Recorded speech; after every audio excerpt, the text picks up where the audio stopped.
Hello mga kanyors, so welcome naman ulit sa ating vlog.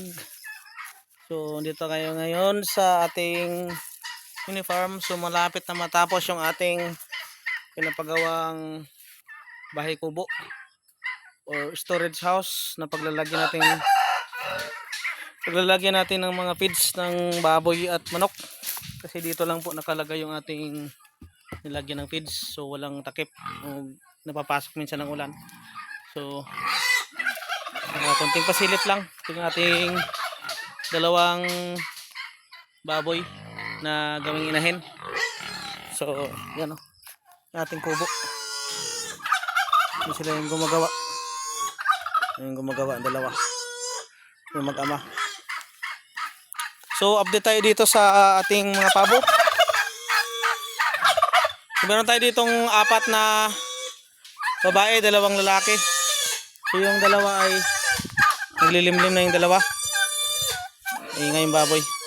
So dito sa ating dominant sisi ng mga heritage chicken, hindi pa sila nangingitlog. So mayroon tayo ditong dinagdag na 2 huluwano na manok. Ayan o, yung mga heritage chicken.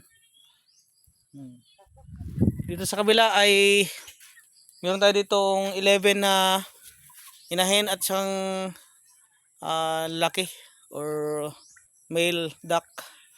So unfortunately hindi pa sila nakapagbigay ng itlog. I don't know, siguro baka sa panahon or sa feed management natin. Yan sila. So sa atin namang kambing, so sadly kahapon o kaninang umaga ay natagpuan namin na nawala na yung ating isang kambing, yung ginamot natin na yung bisiro. Yan sila oh. Okay pa naman, okay na yung kapatid niya. Yung isa ay nagpapahinga, busog. Yan sila. Nakatapos na natin magbigay ng kumpay, so it's around 4 PM na ngayon. Yan sila. Natapos na nila kumain.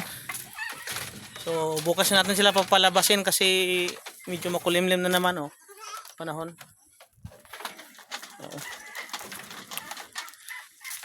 So yun yung update natin. Yung ating kalabaw ay patuloy natin ginagamot dahil mayroong sugat sa kanyang tiyan, sa ulo, kasi cause ng tali. Ayan. Yung ating baboy, expected natin mga anak sa March, first week ng March at saka yung second week ng April yung isa. Hindi kasi sila sabay although magkapatid sila, pero hindi sila sabay nagpakasta. Yan. Yung gumagawa ng kubo, yung mag-ama. Kaya dito yung halos gumagawa ng mga dito, mga structure or mga bahay ng ating mga alaga. Ay, malapit na matapos. Ayan, may ari oh, yung batang mabait. Yan. So update lang muna to sa ating vlog dito sa ating mini farm.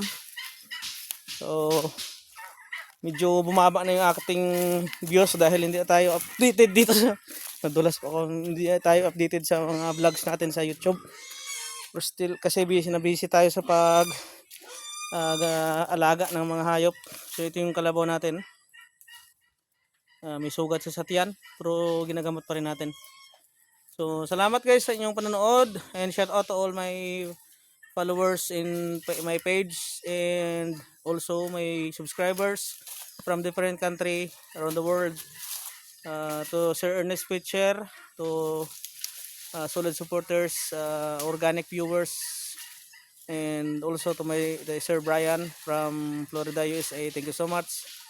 See you again in my next video. Thank you so much, and God bless everyone.